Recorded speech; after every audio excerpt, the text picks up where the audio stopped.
Hello everyone, आपका स्वागत है हमारे चैनल में, जिसका चैप्टर आज मैं 3 करने जा रहा हूँ एलसीएम एंड एचसीएफ का, जिसमें मैं आपके लिए कुछ इम्प्रूव क्वेश्चन और लेकर आया हूँ जो थोड़े से टफ हैं, क्योंकि एग्ज़ाम के अंदर आपको पता है सरल क्वेश्चन तो आने नहीं है। इसलिए मैं आपके लिए थोड़ा स्टेप बाय स्टेप करके एलसीएम एचसीएफ का तीसरा चैप्टर लेकर आया हूँ। तो देखिए इसमें हमसे क्या कह रहा है, दो संख्याओं का एलसीएम और एचसीएफ 4284 और 62 है। यदि इसमें से एक संख्या 372 है तो दूसरी संख्या क्या होगी।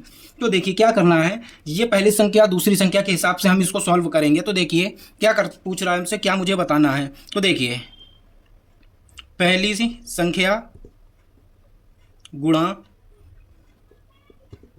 दूसरी संख्या, यही मैंने आपको अपने पहले चैप्टर में बताया था। अब देखिए लैसे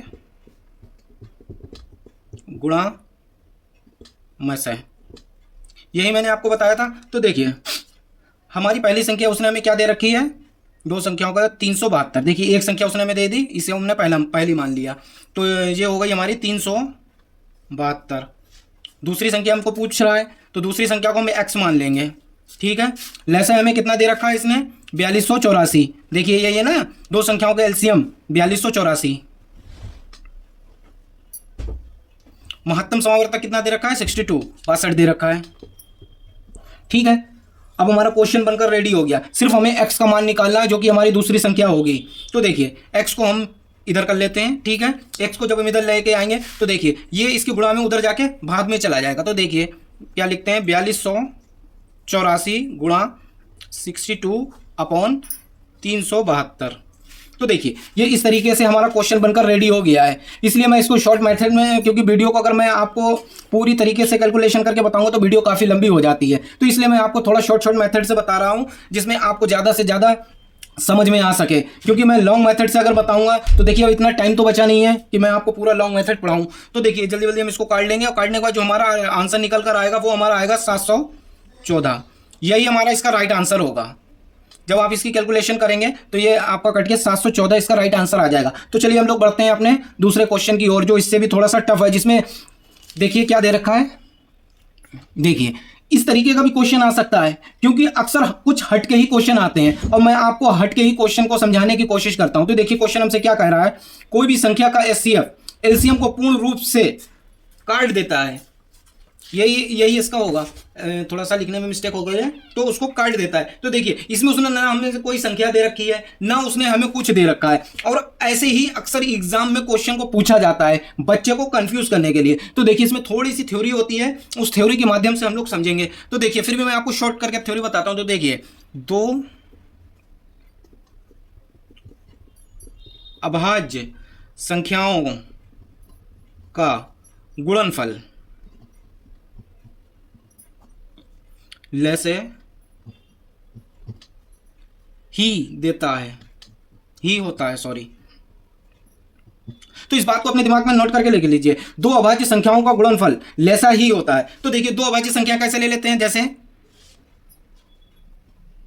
देखिए दो अभाज्य संख्या हमने ले ली 3 एवं 5। देखिए ये दो अभाज्य संख्याएं का एलसीएम, सबसे पहले इनका एलसीएम हमें बताना है, का एलसीएम।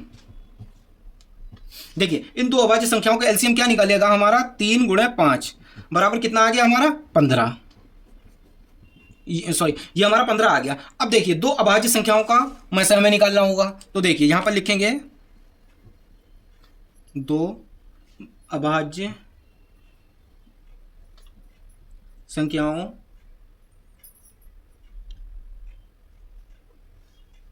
मैसा, सॉरी संख्या जैसे x और y, दो अभाज्य संख्याओं का में से कितना है, 1 होता है। इस बात को आप नोट करके रख लीजिए, दो अभाज्य संख्याओं का जो मैसा होगा वो 1 होता है। तो देखिए अब क्या करना है हमें, दो अभाज्य संख्याओं का इसमें जब मैसा 1 होता है तो देखिए इसमें क्या मान लेते हैं हम, 7 और 5 बराबर 1, ठीक है। इस बात को भी आप नोट करके रखिएगा, ठीक है। कुछ मैं आपको टॉपिक बताता चला, इन दोनों बातों को आप नोट करके लीजिए। देखिए सेकंड स्टेप क्या होगा, दो अभाज्य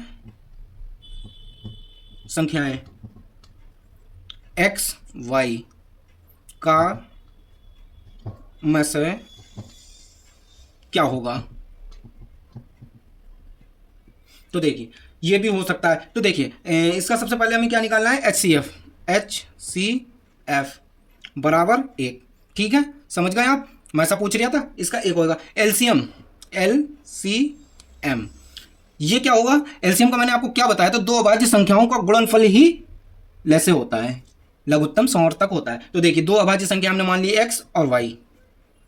अगर आपके एग्जाम में इस तरीके का कोई क्वेश्चन आता है तो आप इसको इस तरीके से हल कर सकते हैं जिसमें आपको संख्या ना दी हो और डायरेक्ट आपसे क्वेश्चन को पूछा हो। देखिए एक बार क्वेश्चन को हम लोग फिर देख लेते हैं क्या है। कोई भी संख्या का LCM HCF को पूर्ण रूप से काट देता है, इस चीज का ध्यान रखिएगा, यहां पर लिख देते हैं काट देता है। तो आपको कोई भी वो संख्या नहीं देगा, आपसे भाज्य पूछ ले या अभाज्य पूछ ले, तो आप इन तीन टॉपिक को बहुत ही बारीकी से ध्यान रख लीजिए। दो अभाज्य संख्याओं का गुणनफल लैसा ही होता है, जैसे ये हो गया। दो अभाज्य संख्याएं का मसा जो होगा वो एक होगा, जैसे 7 5, 7 को काटोगे 7 ही कम 7, 5 ही कम 5, खुद से ही कटेंगे। और तीसरा जो हमारा होगा वो होगा दो अभाज्य संख्याएं एक्स वाई का मसा क्या होगा, तो वही आपको पता ही है, LCM जो HCF जो निकलेगा वो 1 होगा, LCM जो निकलेगा वो 2 होगा। तो मिलते हैं आपसे अगली वीडियो में कुछ और ही नए टॉपिक के साथ।